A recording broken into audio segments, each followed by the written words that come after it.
Want to bring you up to date on the Gulf oil spill and what we've discovered about the failure of government oversight over the years. It's our Keeping Them Honest report, and it is frankly stunning. Regulators, government watchdogs, playing footsie with the industry they were supposed to be regulating. Literally playing footsie in some cases, having sex, sharing drugs with the oil company employees. First, I want to get you up to speed on what's happening with all the oil. We're talking about 210,000 gallons still pouring out every single day. Now, crews today managed to pair what they call controlled burns, lighting off oil patches near the ruptured wellhead. We don't have any pictures of it. They're skimming as well, but have temporarily stopped pouring what they call dispersants onto the slick so they can do testing to determine how effective those dispersants have been. Now, another development. Let me just move this away here, take it off. One of the three undersea leaks was patched this morning, the smallest one. They sealed off the smallest one, so let's just move that out of the picture. However, the Coast Guard said this is not going to change in any significant way the amount of oil that's still spilling into the Gulf. You still have these two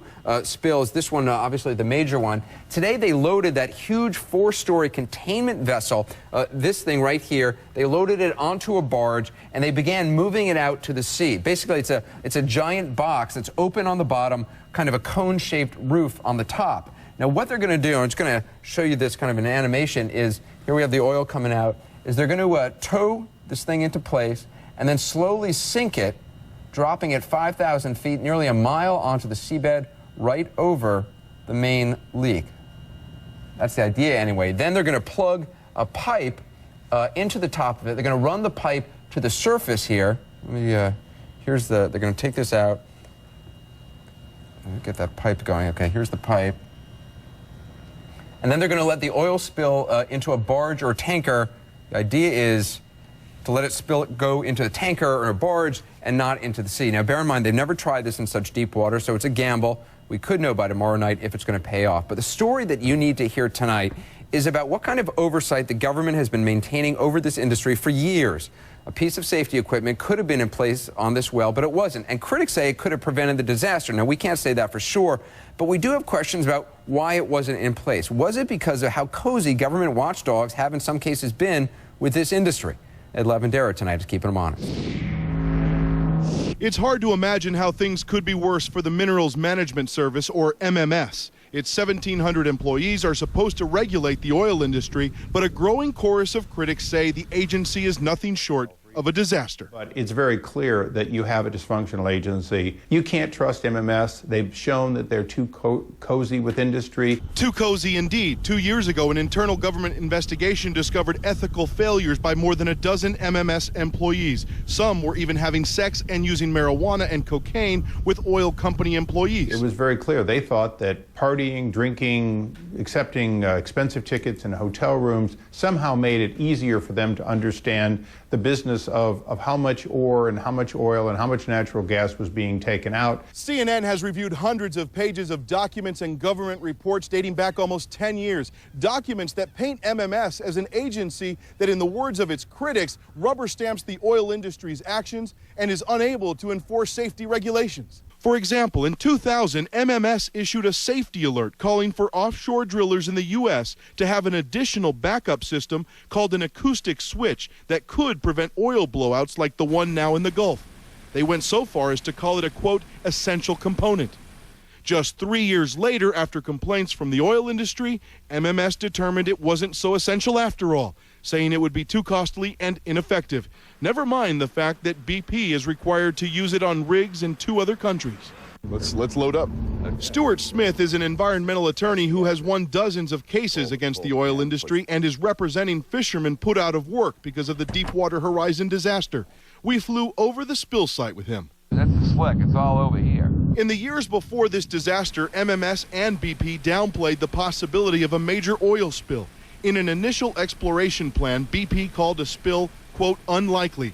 So when BP sought permission to drill the Deepwater Horizon site, MMS agreed and went along with it and gave the company a, quote, categorical exclusion from a more strenuous environmental impact study. Environmentalists say such exemptions for oil companies are common. Once you dig into it, I mean, they are treated with kid gloves in every respect. They are the least regulated industry from an environmental point of view in the country.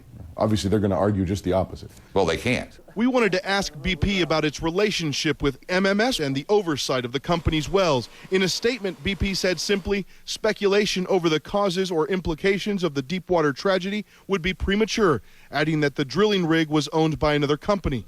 We also wanted to know what exactly MMS would say. But after 3 days of repeated requests for interviews with officials at the Minerals Management Service, they've refused to talk to us. Ed Lavendera, CNN, New Orleans.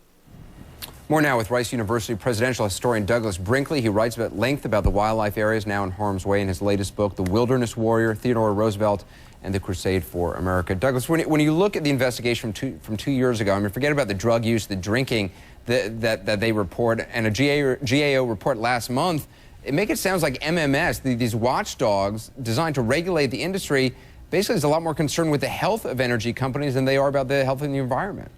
Well, there's no question about it. MMS is part of the Interior Department, and when we think of Interior, think of the National Park Services, Yellowstone and Yosemite, or U.S. Fish and Wildlife, who's trying to manage birds and game in this country. But MMS has to work closely with implementing what's known as the National Environmental Policy Act of the 1969.